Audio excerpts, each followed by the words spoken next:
Esto es Histopia Historia. Un viaje apasionante por el pasado. Un recorrido por nuestra historia. Un programa dirigido y presentado por Juan Ramón Ortega y producido por Francisco Rodríguez.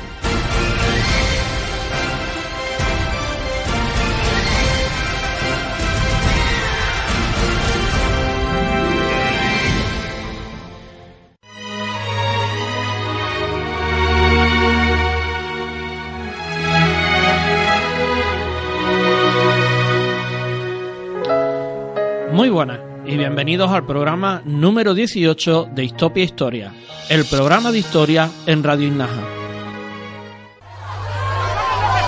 ¡Dispersaos! ¡O emplearemos la fuerza! ¡Nosotros también tenemos fuerza! ¡Para! ¡No voy a repetirlo!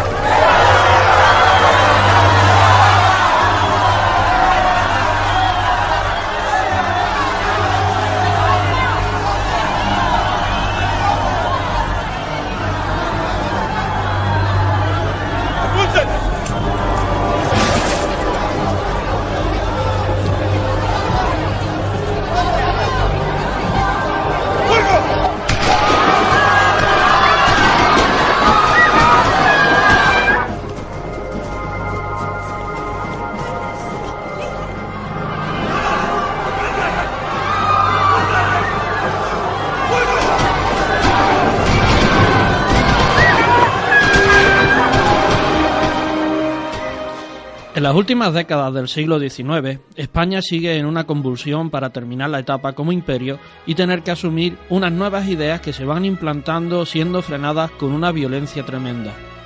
Eso sucedió en Minas de Río Tinto, el pueblo minero por excelencia de Huelva.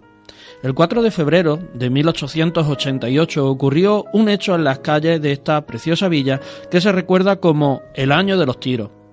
¿Qué ocurrió? ¿En qué ambiente se vivía en Minas de Río Tinto?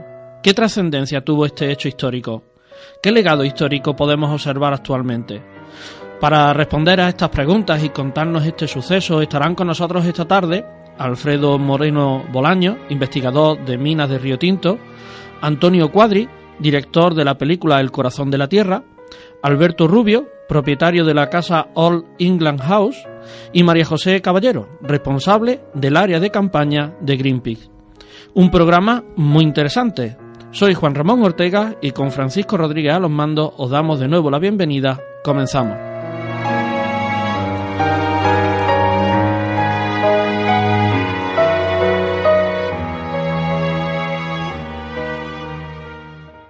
A ellos debemos dejarles un mundo más justo.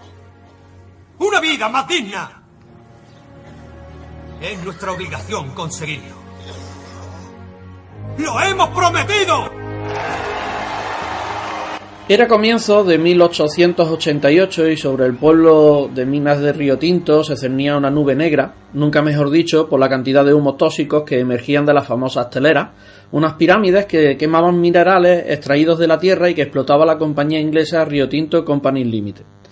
Pero para saber qué sucedió y las novedades sobre esa investigación que se ha hecho sobre este hecho histórico nos acompaña Alfredo Moreno Bolaño, investigador del pueblo, y le damos la bienvenida. Muy buenas, Alfredo, y bienvenido a Histopia Historia. Hola, muy buenas. ¿Qué hay? ¿Qué tal?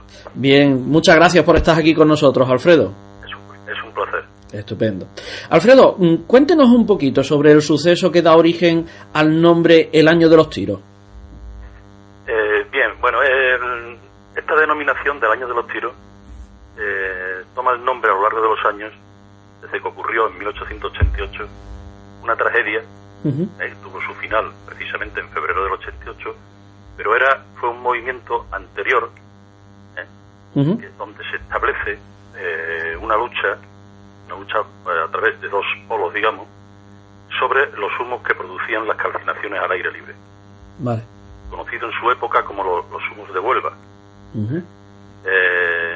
Este tema fue introducido, la lucha inicial de los humos de Huelva la protagonizaba lo que era la Liga Antihumista. Los trabajadores iban por otros fines a conseguir. Y ahí se estableció una lucha entre lo que era por la hegemonía del poder, lo que eran los terratenientes y caciques, que conformaban la Liga Antiomista, y los trabajadores, por otra parte, contra la todopoderosa Río Tinto Company Limited. Vale. Eso fue lo que, en resumidas cuentas, lo que sucedió y dio el nombre al origen de los tiros. Pero sabemos que en las minas de Río Tinto se estableció una compañía inglesa. Cuéntenos, ¿cómo fue esa concesión de minas y la relación entre la compañía y los trabajadores? Pues sí, efectivamente, el conflicto se agravó, el tema de las calcinaciones, lo que era la calcinación al aire libre, se agravó más cuando toma poder de la situación minera en la comarca, la Río Tinto Company Limited, que se establece a partir del 17 de febrero de 1873, donde el gobierno de la Primera República le adjudica las minas a un consorcio banquero capitaneado por Matheson, por un valor de 92.800.000 pesetas. Desde 1873 comienza a trabajar en la Río Tinto Company Limited. Sí. En 1873, para que nos hagamos una idea, en esos 15 años, entre el 73 y el 88, la evolución no solamente de habitantes en la zona, sino además de plantilla, pasa, por ejemplo, de tener 950 trabajadores en 1873 a tener 9.300 en 1888.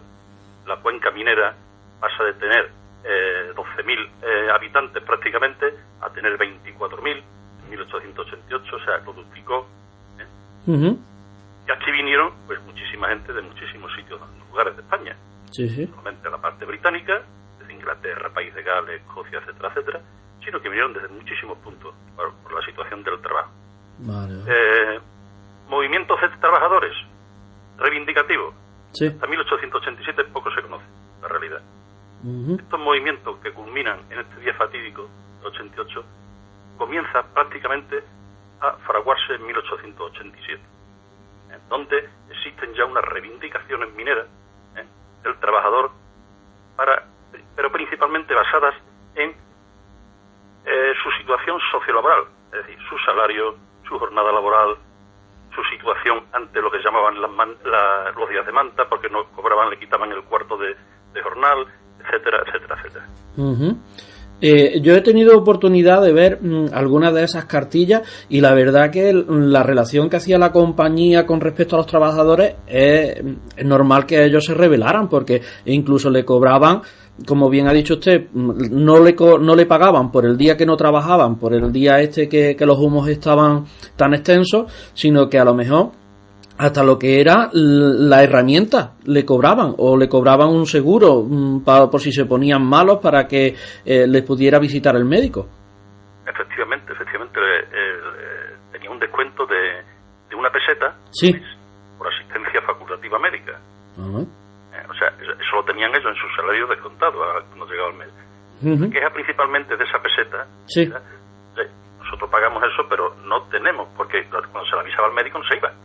Claro. O sea, tenían que ir forzosamente al hospital, por su propio pie, ¿no? No se le podía citar, digamos, como al médico, como estamos habituados ahora mismo, de que venía a casa, nada.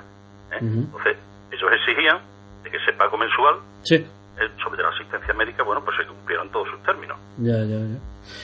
Claro, a mí eso me da a entender, a ver si es la percepción esta, Alfredo, que parece que cuando ellos adquirieron las minas, parece como que adquirieron también al personal y es suyo, es como si fuera una semi-esclavitud. Evidentemente, en la compra, uno de los artículos de la compra era que la compañía británica no solamente compra lo que es el subsuelo para extraer las riquezas mineras, sino es el suelo también. Es decir, fue dueño de todo el término municipal de las minas de Río Tinto. Y en el tiempo salió incluso las afueras de minas de Río Tinto, es decir, compró un pueblo. Las viviendas eran propiedad suya. Los economatos donde se vendían los alimentos eran de la propiedad de la empresa. Las viviendas las daba y las quitaba. En el momento que dejaba de trabajar el obrero, esa vivienda pasaba a otro que la compañía dictaba, ¿no?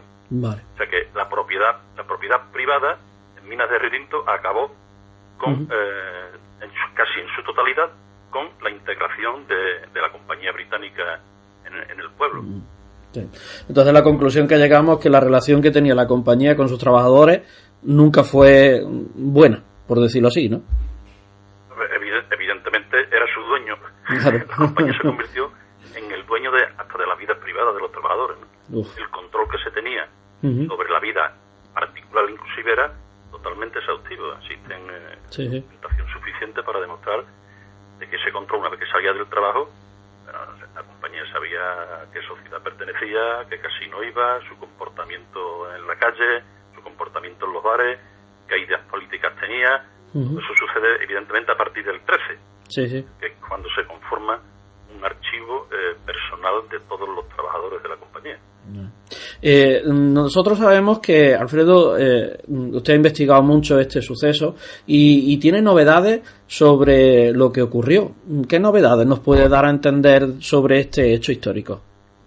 Bueno, pues las novedades que aporto están plasmadas en un libro que he tenido la suerte de que me lo ha publicado el ayuntamiento de mi pueblo, de Minas de Retinto.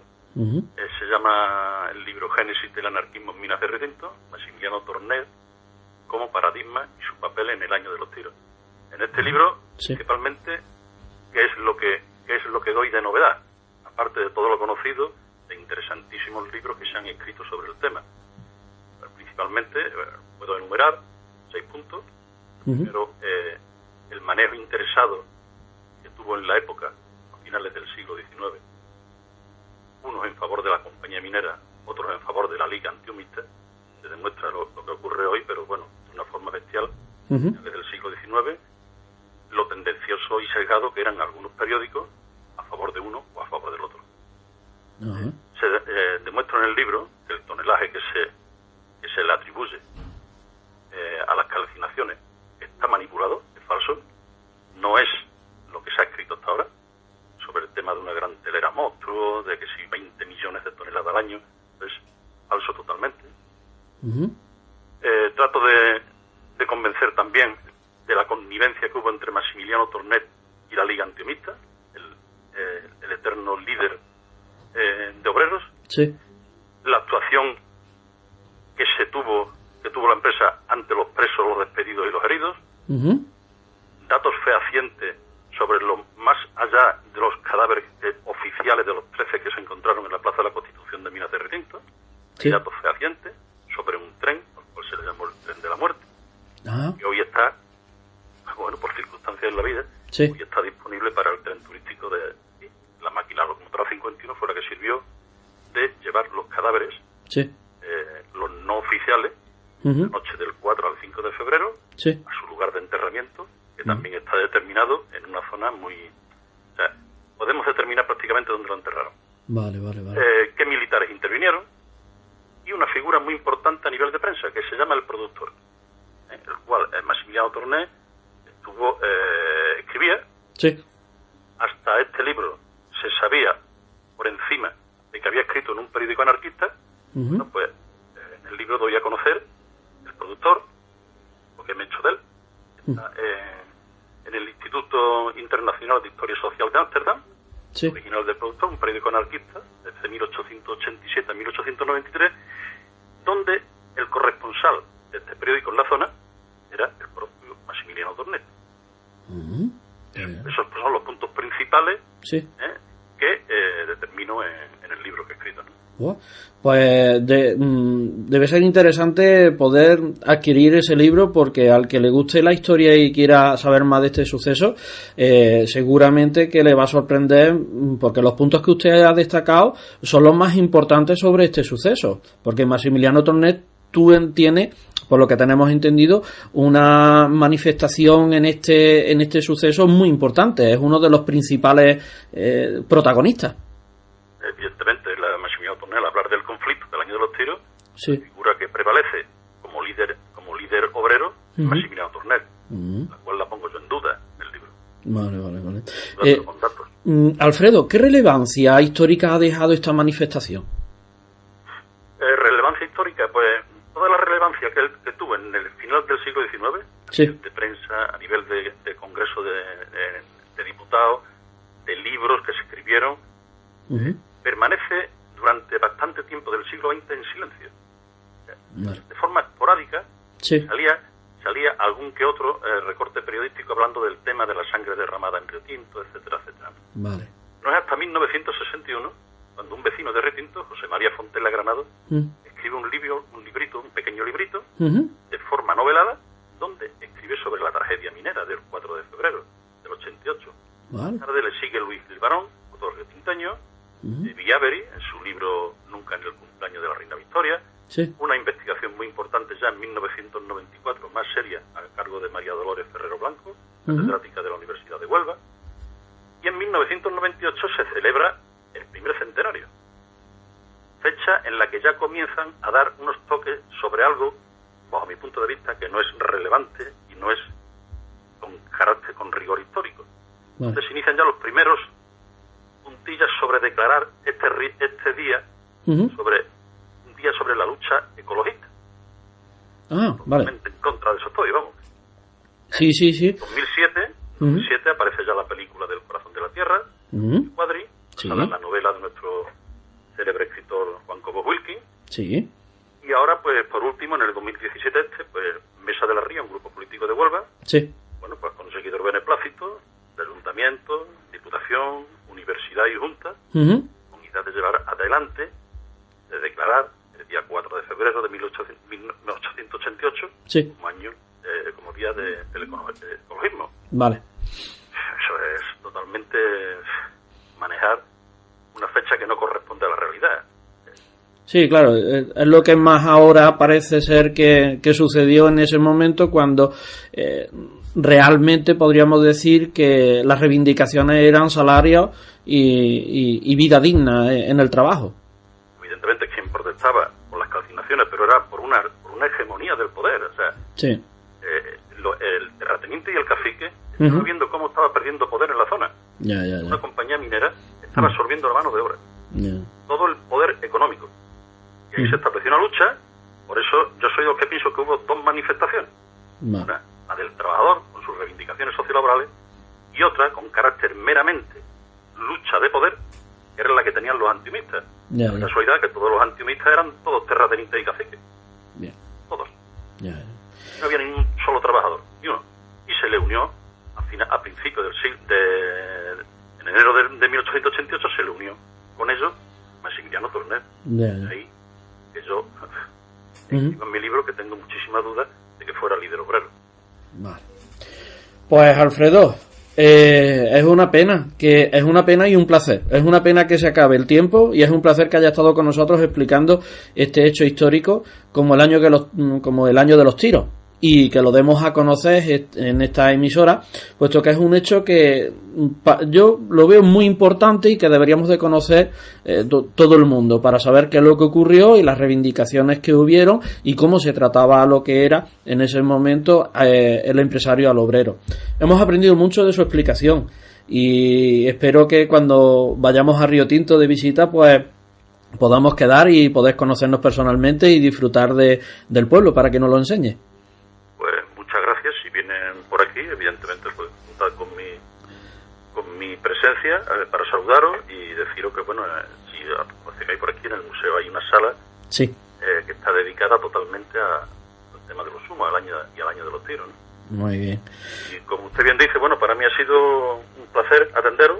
Quiero dar las gracias por el interés que estáis mostrando sobre el tema, sobre un tema de la cuenca minera, de mi pueblo, de Minas de Retinto. Bueno, dentro de mis humildes investigaciones, lo que pueda daros, pues os lo doy, evidentemente. Pues muchísimas gracias, Alfredo. Gracias a vosotros. Están escuchando Histopia Historia, un programa de Juan Ramón Ortega.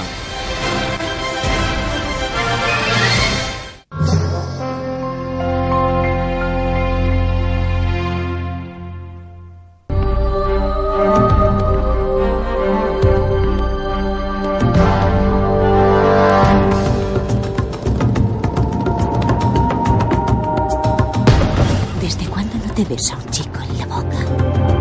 ¡Ya no está enamorada! No estoy enamorada de nadie.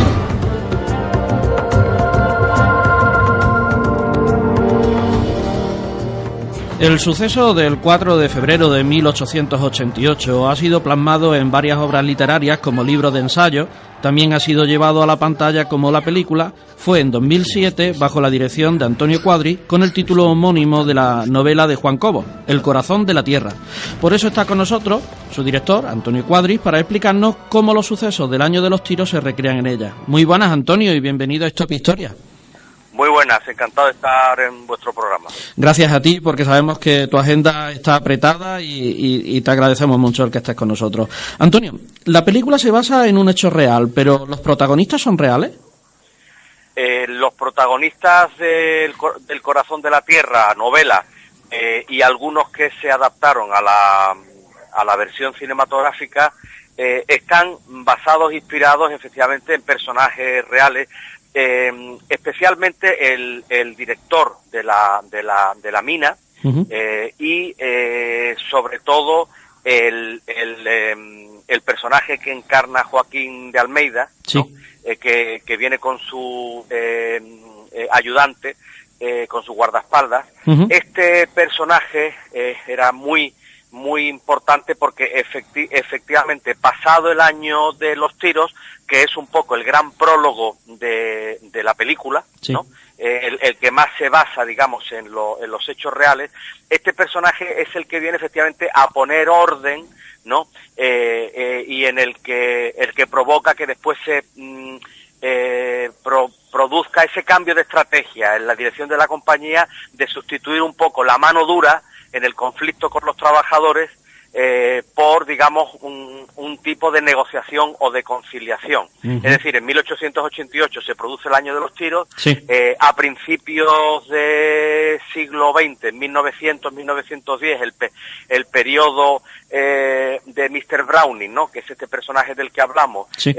Hay también revueltas que son acalladas, sí. Y finalmente, de alguna forma, se sirve en bandeja la cabeza de este personaje para entrar en un periodo de relativa calma o de mayor paz social y laboral en las minas de Río Tinto.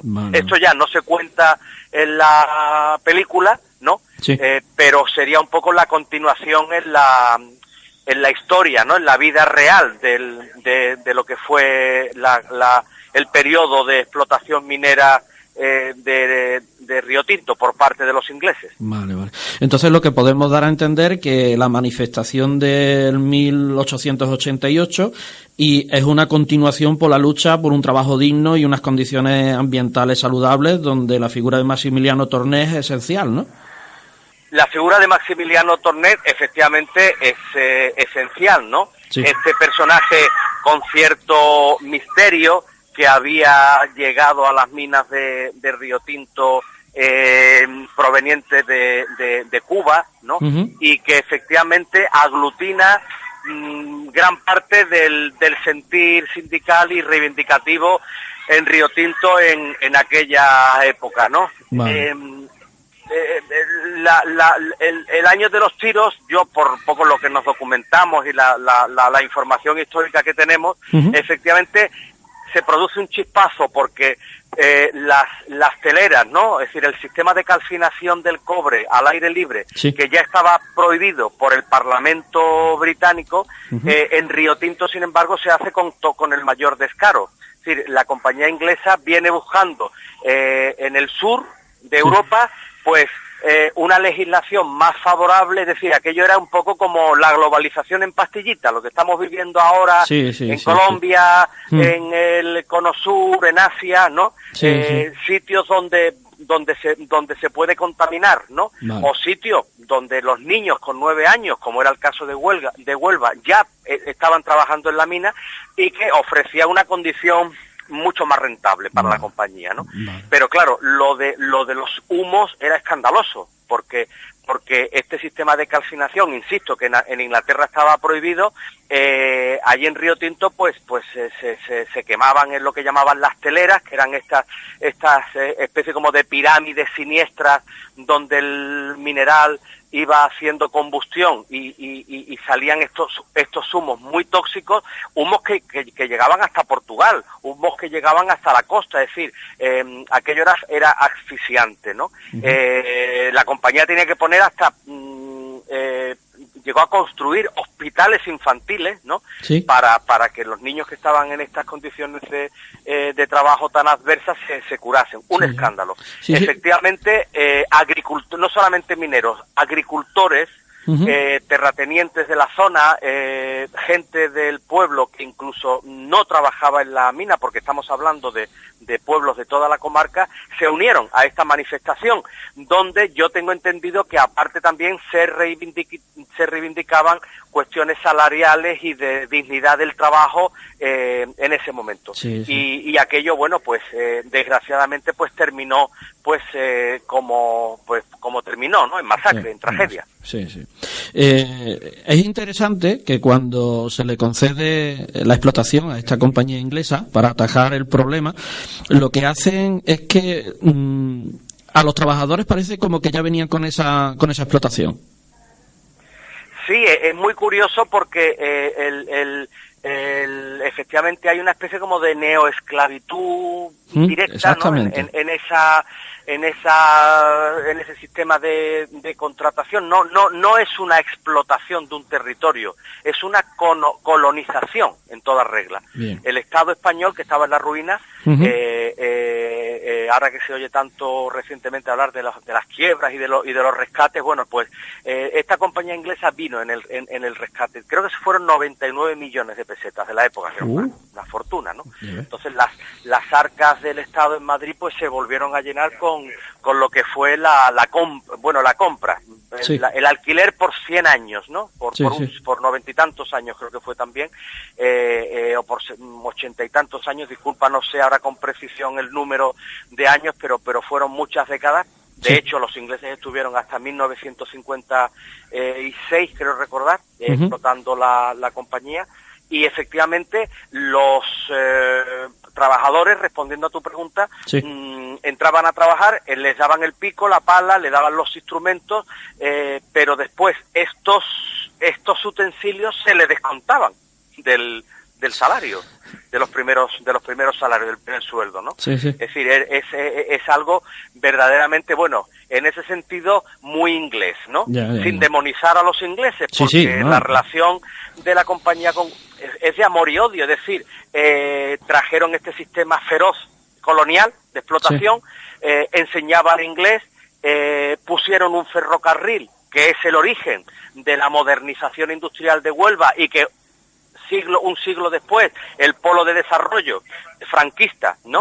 Funcionase, y en los años 60 Huelva pegase un estirón industrial que no pegó el resto de Andalucía, y todo eso es porque había, digamos, una base. La respuesta está en la historia, una vez más, ¿no? Está en esta infraestructura creada por la compañía, el ferrocarril, etcétera. Ellos descubrieron Punta Umbría,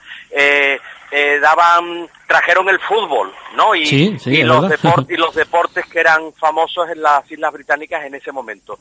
Pero alrededor, y además de estas anécdotas, centrándonos en el problema laboral y sindical, efectivamente la explotación y la colonización podemos calificarla pues de muy fuerte, de muy siniestra, de muy grave, ¿no? Efectivamente, ¿no? Para la época, ¿no?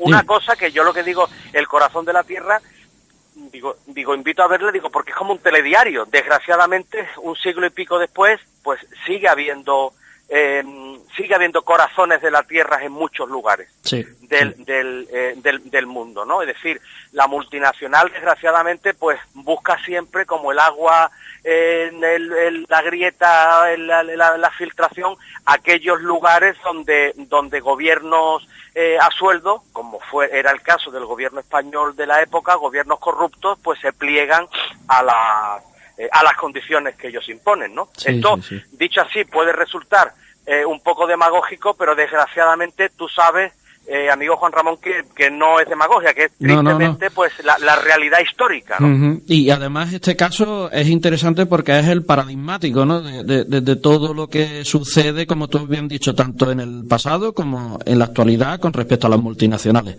Eso es. Exactamente. Antonio, ha sido un placer de que estés con nosotros, tu disposición a la hora de la invitación a la pregunta, a la entrevista, perdón, y que hayas estado con tu agenda tan apretada, puesto que sabemos que acabas de terminar una serie que se va ahora a reponer, se va ahora a transmitir mediante Canal Sur, que es Entre Olivos, y que estás rodando, y que hayas apartado 15 minutitos para hablarnos sobre esta película, de verdad, que es un verdadero privilegio que estés con nosotros. Encantado de apoyar vuestra iniciativa. Creo que programas culturales como el vuestro pues dependen o merecen todo el apoyo y toda la atención, y yo encantado si en algún otro momento queréis continuar tocando este tema tan interesante con más tiempo u otros temas históricos relacionados con el cine, yo a vuestra entera disposición. Muchas gracias. Pues lo agradecemos mucho. Muchas gracias, Antonio. Le acompaña Radio Inájar. Escuchan Histopia Historia con Juan Ramón Ortega.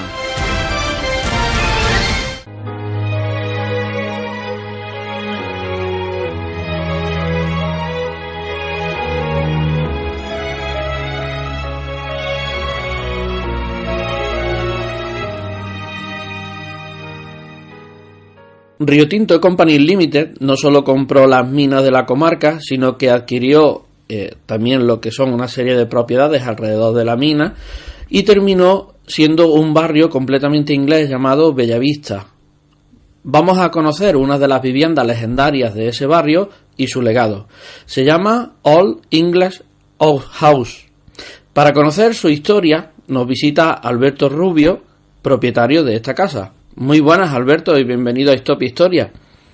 Hola, buenos días, muchas gracias. Gracias por el interés a vosotros. Gracias a ti por estar aquí con nosotros. Alberto, cuéntanos un poquito sobre la historia de esta casa.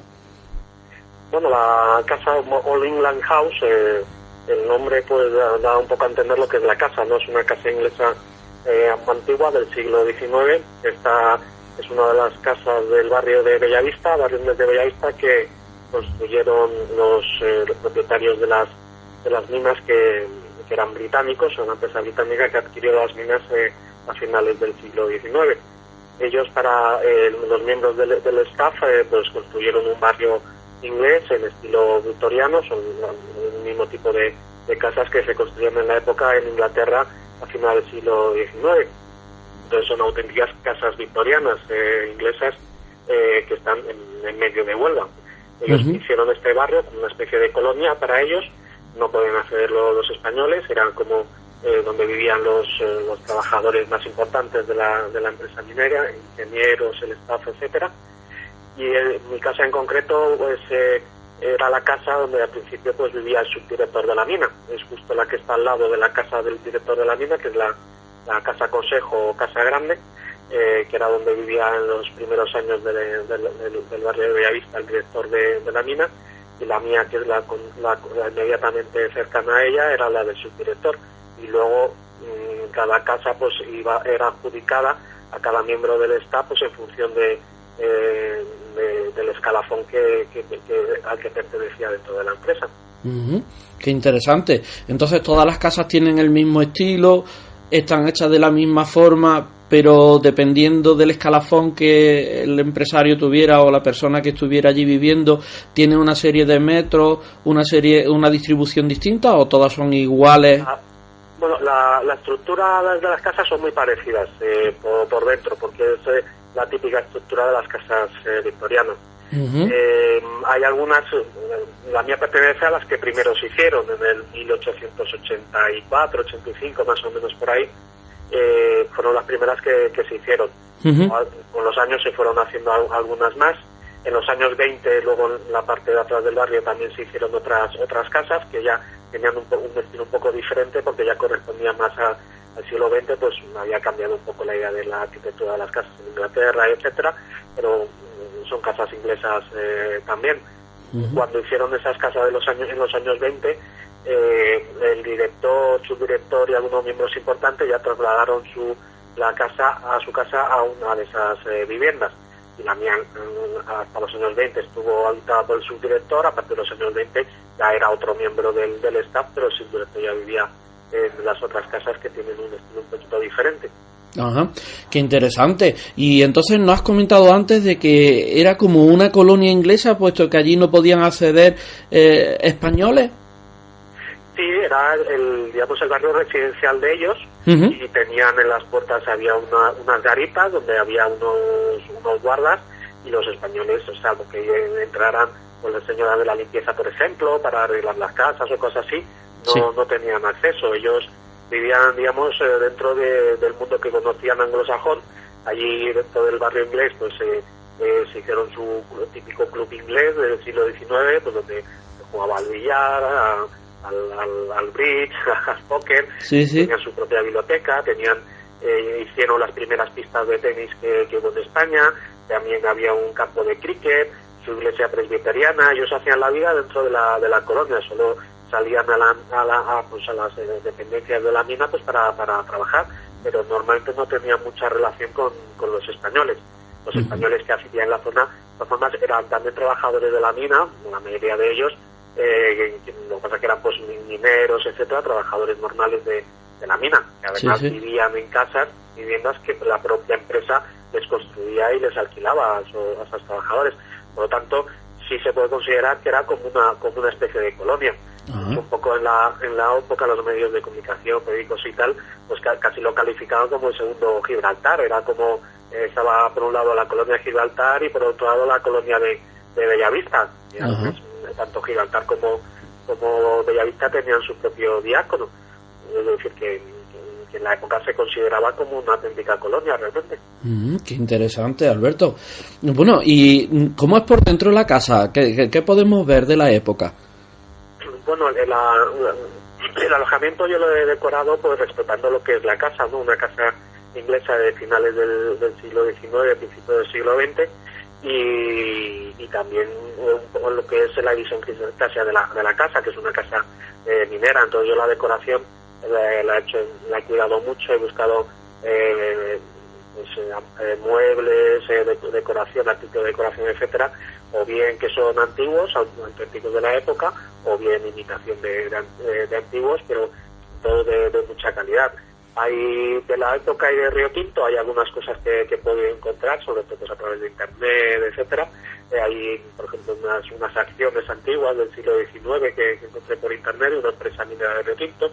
También tengo postales, cartas de la antiguas de personas pues que vivían en Río Tinto y enviaban sus cartas postales a sus familiares, y más antigüedades, muebles antiguos de la época, etcétera. Luego, bueno, lo que es la casa en general pues está pensado un poco en plan lujo, ¿no? Pues tiene lo que es tiene una sala de juegos, tiene billar, tiene un salón biblioteca, tiene una pequeña sala de cine, tiene spa con jacuzzi, sauna y ducha de hidromasaje, una terraza con solarium. Las habitaciones, toda la casa está tematizada, ¿no? Porque realmente cuando entras como un espacio como realmente si fuera una casa antigua inglesa, ¿no? Y las habitaciones están tematizadas también y cada una tiene su temática. Hay una habitación que está decorada como si fuera uno de los palacios de los Maharajas en la India, con todos muebles antiguos traídos de la India. Por al fin y al cabo la India era, digamos, la colonia más importante del Imperio Británico, ¿no? Sí. En relación con Inglaterra. Y el nombre que le he puesto a la habitación es la Maharaja Room, pues también recordando un poco al vagón de tren que está en el Museo de Río Tinto, que es el vagón Maharaja, que se hizo para la visita de la reina Victoria de Inglaterra a la India, que al final no hizo esa visita, y cuando vino a Río Tinto el rey Alfonso XIII a visitar las minas, la empresa inglesa pidió ese vagón para que el rey visitara las minas en ese vagón. Y por eso al final decidí ponerle el nombre de Maharaja, recordando un poco la historia de Río Tinto y del vagón de Maharaja. Hay otra habitación pues que recuerda un poco a las habitaciones del siglo XIX francesas, es la Moulin Rouge, que recuerda un poco al Moulin Rouge, con decoración relativa al Moulin Rouge, con toques así, digamos, un poco eróticos, así.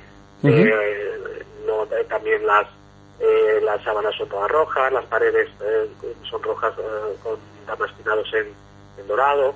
Tiene una bañera de cobre remachado, también antigua, una bañera exenta, como las típicas antiguas. Es una habitación pues muy romántica. Hay otra habitación que está inspirada en las óperas italianas y otra en los pioneros de la aviación.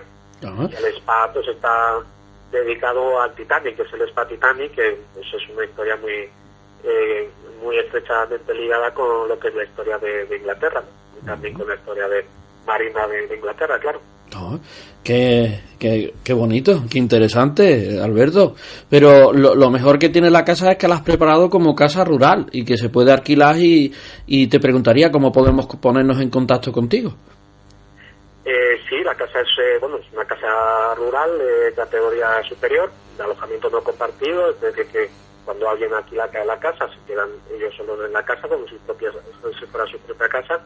Y nada, pues nos puede contactarlo a través directamente de mi teléfono, o bien a través de la página web. También estamos en Facebook o en Instagram. La página web es pues Old England House, con guiones en medio de cada palabra, Old de antiguo en inglés, England como Inglaterra en inglés, y House como casa en inglés. Old-England-House.com, o si no, mi número de teléfono directamente, el 679-15-13-28. Y ahí pues pueden preguntarme para disponibilidad, precios, etcétera. Qué bien. Y Alberto, si nosotros alquilamos la casa, ¿qué nos aconsejas visitar de Río Tinto si pasamos unos días allí? Bueno, en Río Tinto fundamentalmente pues el barrio inglés, que está enmarcado dentro de la casa. Sí. En el mismo barrio inglés también hay una casa que se visita como museo, decorada de forma etnográfica como vivían los ingleses. La mía también está decorada como si fuera antigua, pero es un poco más fantasía, no es exactamente una reconstrucción auténtica de cómo vivían los ingleses. La mía es un poco más fantasía, como si fuera una casa de lujo antigua. Luego pues está la iglesia presbiteriana de Río Tinto, el propio club inglés, todo el barrio y el club inglés también son bien de interés cultural, es muy interesante. Cerca del barrio pues está Corta Atalaya, que es la mina a cielo abierto más grande de Europa y creo que la segunda del mundo, que se puede ir andando en 5 minutos, se llega, es muy interesante. Esa hay que ir solo porque no está habilitada para la visita turística, porque es propiedad ahora de la mina actual. Pero lo interesante es preguntar a alguien de allí del barrio, lo que sea, para saber cómo llegar y visitarla, porque realmente es impresionante. Luego las típicas visitas turísticas pues son de la Fundación Río Tinto, pues que se hace la visita primero al Museo Minero, que es un museo muy interesante, que está enmarcado en el edificio que era el antiguo hospital de la empresa. Sí. El tren turístico minero, que hace un pequeño recorrido de lo que eran las minas antiguamente, que es muy interesante. Va paralelo al Río Tinto, y cuando llega a un punto se puede uno bajar y acercarse al Río Tinto, que es muy interesante también, es un río único en el mundo, estudiado mucho por la NASA. Y bueno, también hay la Fundación Río Tinto también hace una visita a una de las minas, a Peña de Hierro. Luego aparte, ya si se queda unos días más, pues la sierra de Aracena de Picos de Arecho está muy poquitos kilómetros, y está muy interesante todo el parque natural. Luego, bueno, ya depende de dónde se venga, también se puede ir a la playa Huelva o a Sevilla, Doñana, que está en coche, está solo a 1 hora. Pues Alberto, nos has abierto el apetito para poder ir a Minas de Río Tinto, quedarnos en la casa victoriana. Yo lo que pretendo hacer con la casa efectivamente es digamos que la persona entre en la casa y se encuentre de verdad como una especie de película, como que sienta de verdad que está viviendo dentro de una colonia inglesa, en una casa de una empresa minera de ingleses del siglo XIX, y disfrutar del entorno como si estuviera de verdad viviendo en una película antigua, vamos. Pues Alberto, ha sido un placer el conocerte, el tenerte aquí con nosotros, el que nos descubra un lugar tan importante como Minas de Río Tinto, y concretamente pues la casa que tienes por propiedad, que es legendaria, ¿no? Es la casa Old England House. Muchas gracias, Alberto, por estar aquí con nosotros y poder compartir con los oyentes pues tu casa, y que podamos ver aquel lugar de Río Tinto. Nada, muchas gracias a vosotros. Muy encantado de poder enseñar la casa. Muchas gracias.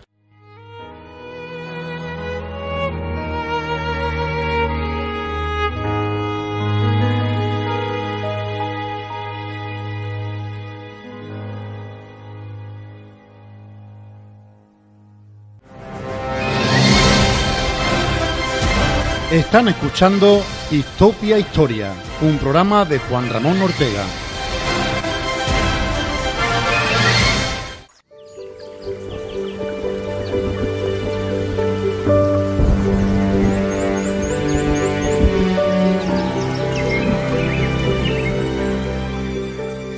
En las entrevistas anteriores hemos observado que la manifestación del Año de los Tiros, además de ser una reivindicación por los derechos salariales y el trabajo digno, también se le relaciona como la primera manifestación medioambiental de la historia por cómo el trabajo con las teleras producía una gran cantidad de humo tóxico. Aprovechando esta coyuntura, hemos invitado al programa a Greenpeace España para que nos hable sobre su labor, su historia, proyectos, etcétera, y así conocer mejor cómo se lucha actualmente por el medio ambiente. Para ello está con nosotros María José Caballero, responsable del área de campaña. Muy buenas, María José, y bienvenida a Histopia Historia. Muy buenas. Gracias por estar aquí con nosotros hoy. María José, ¿qué es Greenpeace y cuándo comienza y cuándo se instala en España? Pues Greenpeace es una organización, un movimiento de personas que tiene una característica esencial, que es independiente política y económicamente. Y además tiene otra seña de identidad, que es que utiliza la acción directa no violenta para atraer a las personas hacia los problemas globales del medio ambiente e impulsar la paz. Y nace precisamente para impulsar la paz. Nace en 1971 para intentar detener unas pruebas nucleares atómicas que estaba realizando Estados Unidos en un islote en las Islas Aleutianas, en Anchitka concretamente, y se junta un grupo de personas, de hombres y mujeres que quieren detener estas pruebas nucleares.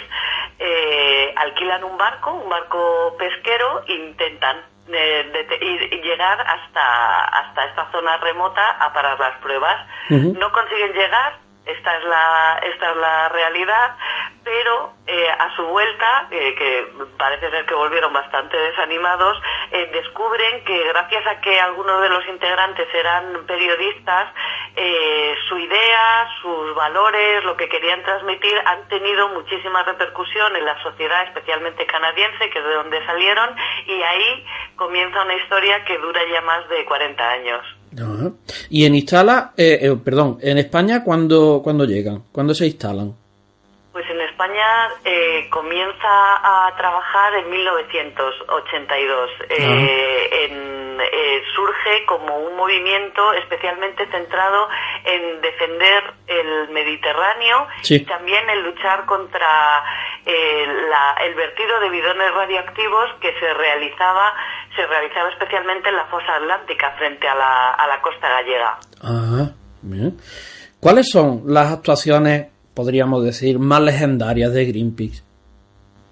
Bueno, yo creo que muchos de nosotros y de nosotras tenemos en la mente algunas de esas imágenes de básicamente todo el trabajo que se hizo contra el vertido de residuos nucleares, ¿no? Esas pequeñas zodias que se acercan a los grandes cargueros que tiraban los bidones al mar, y también, por supuesto, cuando comenzamos a trabajar para detener la caza industrial que se realizaba de ballenas, ese ponerse delante del arcón, esas personas que arriesgaban su vida para defender la vida de las ballenas como símbolo de lo que representaba el océano.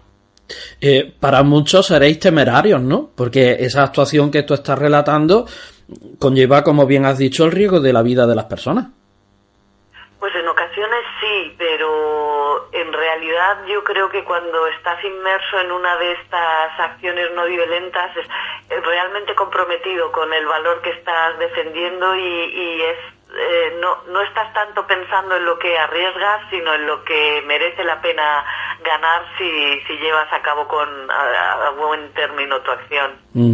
Pero es muy interesante que personas así pues luchen por una idea que realmente la tienen bien fijada ya no solamente en su corazón, que es el motor de los impulsos del hombre, sino también en su mente, sabiendo la responsabilidad que tienen y lo que puede conllevar a que se finalice esa actuación, ¿verdad? Porque si se paraliza el tema de la caza de ballenas, las ballenas se reproducen y podemos tener las mismas que anteriormente había. Efectivamente, esa es la grandeza de todos los movimientos en defensa del medio ambiente y la paz, es que pues con un grupo de personas consiguen hacer cosas que parecen imposibles, ¿no? Que por la dimensión tan grande, pero con tesón, con paciencia y juntando las mentes, las ideas de muchos hombres y mujeres, pues se consiguen cosas realmente maravillosas. Sí, sí. Bueno, nos centramos en España, María José. ¿Qué actuaciones estáis llevando en nuestro país? Pues actualmente estamos muy centrados sobre todo en lo que consideramos que es la mayor amenaza ambiental que tiene el planeta ahora mismo, que es el cambio climático. Y cuando hablamos de cambio climático estamos hablando de muchísimos aspectos que afectan a la sociedad. Estamos hablando de la salud, estamos hablando de la generación de puestos de trabajo y estamos hablando de que si no actuamos se pueden perder muchos medios y modos de vida actuales. Por eso tenemos una de nuestras campañas más fuertes es conseguir que el cambio climático no degrade las condiciones de vida en este planeta.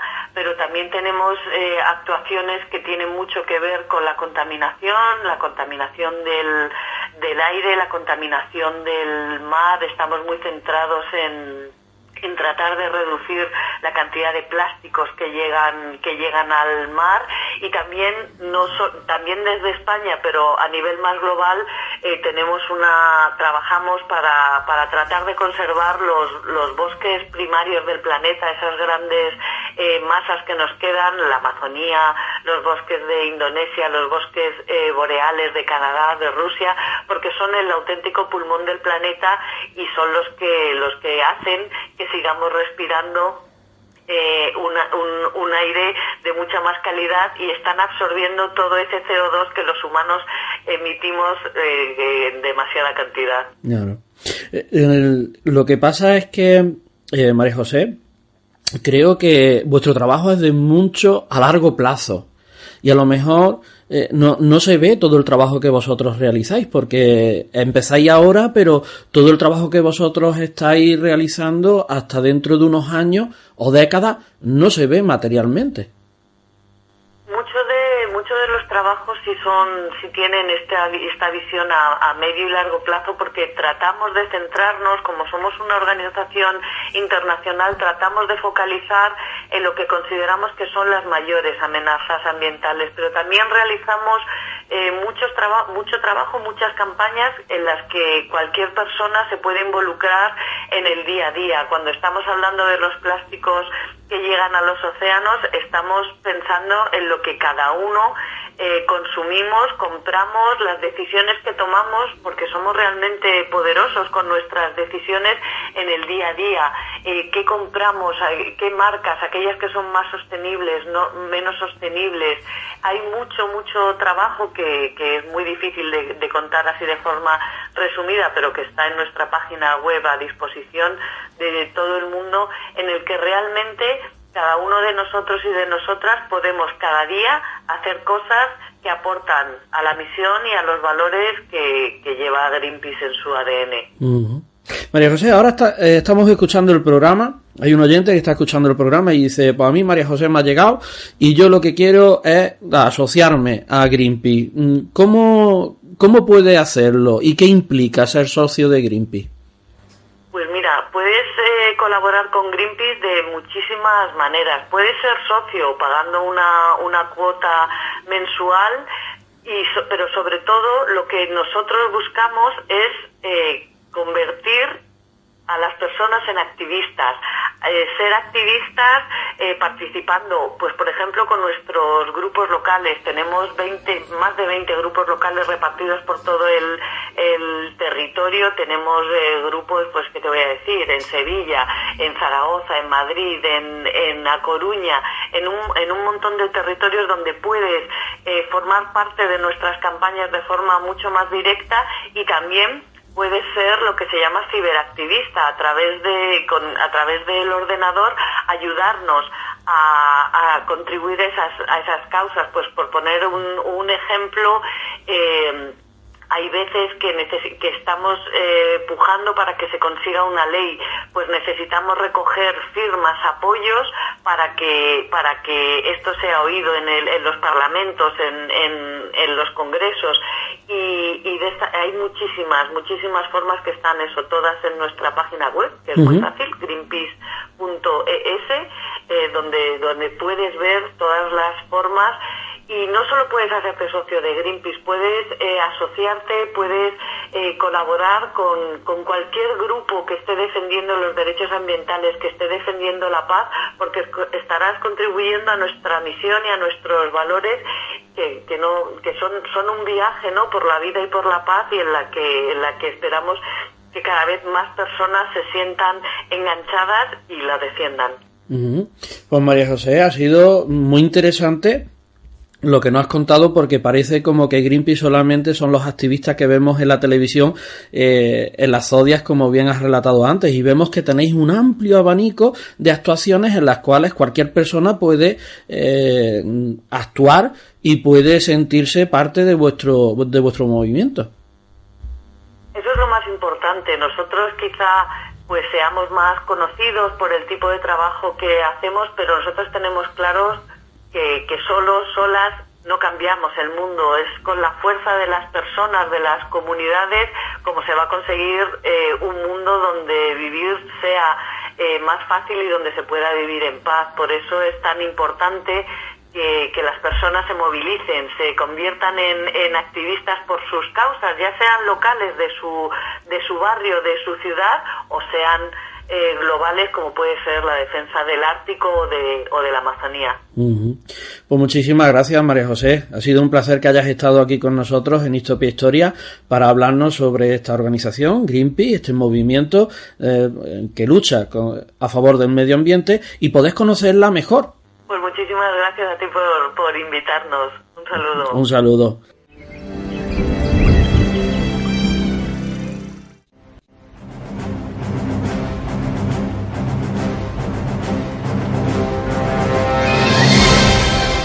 Y terminamos por hoy, el año de los tiros. Seguro que este calificativo para el 4 de febrero de 1888 no se nos olvida. Un hecho histórico que deberíamos conocer, y hoy lo hemos conocido un poco más a manos de Alfredo Moreno, investigador de minas de Río Tinto, que nos ha explicado las novedades de su investigación sobre la manifestación, el antes y el después. Antonio Cuadri nos habló de su película El corazón de la tierra, que está basada en este hecho. Alberto Rubio nos descubrió la Old England House, la casa victoriana del barrio de Bellavista, el barrio inglés de minas de Río Tinto y que podemos alquilar. Y María José Caballero, responsable del área de campaña de Greenpeace, nos habló de esta organización y su lucha a favor del medio ambiente. Un programa que espero que os haya gustado. Recordad que después de esta emisión podéis reproducir el programa en varias plataformas, iVoox y YouTube. También lo podéis encontrar en los blogs de Radio Innájar, en radioinnájar.blogspot.com, en el de Histopia Historia, histopiahistoria.blogspot.com, y en las redes sociales de Facebook, Twitter, Google Plus y Flipboard como Histopia Historia. Mediante el WhatsApp, para aquellos que no tengáis otra red social, podéis contactar al número 633 40 29 24, y las sugerencias y opiniones podéis remitirlas al email histopia2015@gmail.com. Os espero la semana que viene, el martes a las 8 de la tarde o el miércoles a la 1, aquí en Radio Innájar, con muchas más historias. Así que disfrutad de la semana y sed felices.